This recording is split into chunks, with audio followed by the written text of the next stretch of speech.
En el nombre del Padre, y del Hijo, y del Espíritu Santo. Amén. Te doy gracias, Señor, tanto estabas enojado conmigo. Tú eres un Dios de amor, y ahora soy tu amigo. Te busco a cada instante y te persigo. Eres tú mi consuelo, tú eres el Dios que salva y da la vida. Eres todo el anhelo de esta alma que va herida, ansiándote sin tasa y sin medida. En mi tierra desierta, tú de la salvación eres la fuente. Eres el agua cierta que se vuelve torrente y el corazón arrasa dulcemente. Quiero escuchar tu canto, que tu palabra abrace mi basura con alegría y llanto, que mi vida futura espejo sea sin fin de tu hermosura. Amén. Lectura del libro de Esdras, capítulo 9. Yo, Esdras, al llegar la hora de la oblación de la tarde, acabé mi penitencia, y con el vestido y el manto rasgados me arrodillé y alcé las manos al Señor mi Dios, diciendo: Dios mío, de pura vergüenza no me atrevo a levantar el rostro hacia ti, porque nuestros delitos sobrepasan nuestra cabeza y nuestra culpa llega al cielo. Desde los tiempos de nuestros padres hasta hoy hemos sido reos de grandes culpas, y por nuestros delitos nosotros con nuestros reyes y sacerdotes hemos sido entregados a reyes extranjeros, a la espada, al desierto, al saqueo y a la ignominia, que es la situación actual. Pero ahora el Señor nuestro Dios nos ha concedido un momento de gracia, dejándonos un resto y una estaca en su lugar santo, dando luz a nuestros ojos y concediéndonos respiro en nuestra esclavitud, porque éramos esclavos, pero nuestro Dios no nos abandonó en nuestra esclavitud. Nos granjeó el favor de los reyes de Persia, nos dio respiro para levantar el templo de nuestro Dios y restaurar sus ruinas, y nos dio una tapia en Judá y Jerusalén. Palabra de Dios, te alabamos, Señor.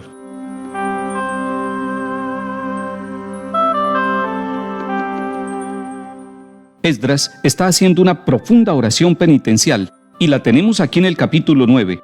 Lo vemos con el vestido y el manto rasgados, y está de rodillas, con las manos alzadas a Dios. Está orando por sus propios pecados, pero está orando por los pecados del pueblo de Israel. Hay un pecado especial que le preocupa a Esdras. ¿Cuál es el pecado que le preocupa especialmente? Lo encontramos allí en el capítulo 9 de Esdras. Lo que sucedió es que los pobladores de Israel, que fueron desterrados, y los que retornaron, cometieron un error cultural y un error religioso. Se fueron casando con mujeres extranjeras, con mujeres que tenían otras religiones, y de esa manera, estos hogares, estos niños, estas familias construidas con un matrimonio que hoy pudiéramos llamar de mixta religión, empieza a tener una dificultad. Por un lado, las mujeres están adorando a dioses extranjeros, y por otro lado, los israelitas, los papás, quieren que sus hijos adoren al único Dios vivo y verdadero.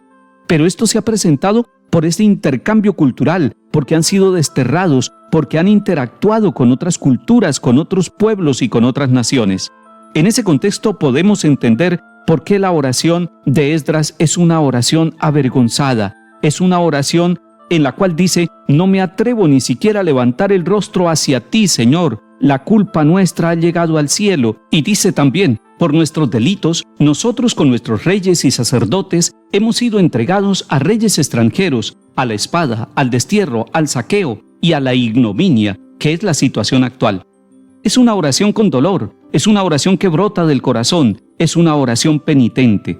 Además, Esdras en su oración está reconociendo la obra de Dios, pero ahora el Señor nuestro Dios nos ha concedido un momento de gracia, nos ha dado luz, nos ha dado respiro, porque Él no nos abandonó en nuestra esclavitud. Qué bello este testimonio de la oración. Dios no abandona a su pueblo en la esclavitud. Dios no abandona a su pueblo ni siquiera cuando el pueblo se equivoca, ni siquiera cuando el pueblo es infiel. Él está en medio del pueblo. Ellos se han ganado esa esclavitud, pero Dios está esclavo también con ellos. No los abandona, los acompaña. Y dice además: nos ha granjeado el favor de los reyes persas. De esta manera, Esdras en la oración está reconociendo primero el pecado y luego está reconociendo la compañía de Dios y la manera como Dios ha cambiado su historia, su suerte, y los ha bendecido. Sin duda que de este capítulo debemos aprender y motivarnos para orar por nuestros pueblos, que sea una oración no en primera persona singular, sino orando por nuestros pueblos, reconociendo que en nuestros pueblos hay fallas, que en nuestras ciudades, que en nuestros países hay muchos pecados, hay muchos delitos, pero sin perder la esperanza, sabiendo que el Señor nos muestra momentos de gracia, nos da luz, nos da respiro, porque Él acompaña nuestra vida y no nos abandona, a pesar de los rechazos, a pesar de los abandonos de nuestra parte. Hoy oremos intercediendo por nuestra ciudad, hoy oremos intercediendo por el pueblo donde vivimos, hoy oremos por los pecados de nuestro pueblo y reconozcamos además la presencia del Dios vivo, del Dios misericordioso que va acompañando nuestra historia.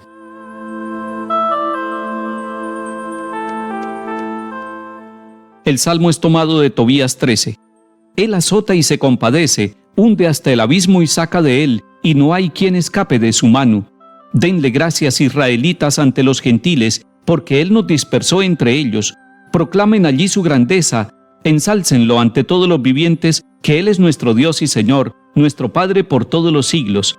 Verán lo que hará con ustedes, le darán gracias a boca llena, bendecirán al Señor de la justicia y ensalzarán al Rey de los siglos. Yo le doy gracias en mi cautiverio, anunciando su grandeza y su poder a un pueblo pecador.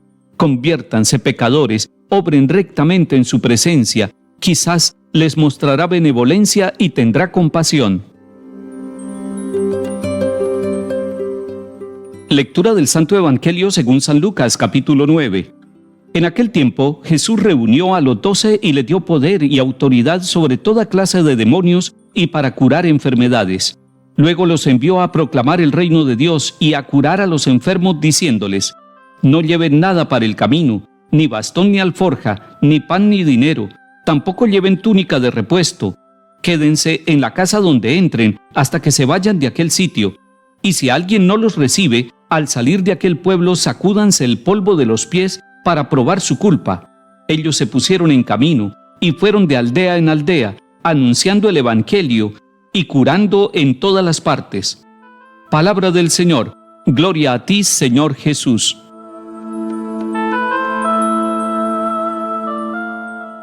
Tres elementos podemos destacar de este evangelio que acabamos de escuchar.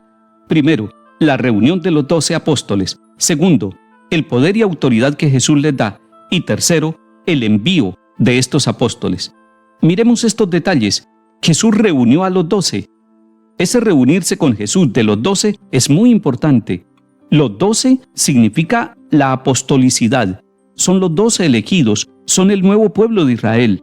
Ya no son las 12 tribus, son los 12 apóstoles, 12 que van a ser enviados, 12 elegidos por el Señor después de una noche de oración, 12 que el Señor ha tomado para Él. Y recordemos que nuestra iglesia es apostólica y allí está el fundamento de nuestra iglesia. Pudiéramos decir que cuando Jesús reúne a los 12, está reuniendo a la iglesia naciente, a esa iglesia apostólica, a esa iglesia que Él quiere enviar, a esa iglesia elegida por el Señor.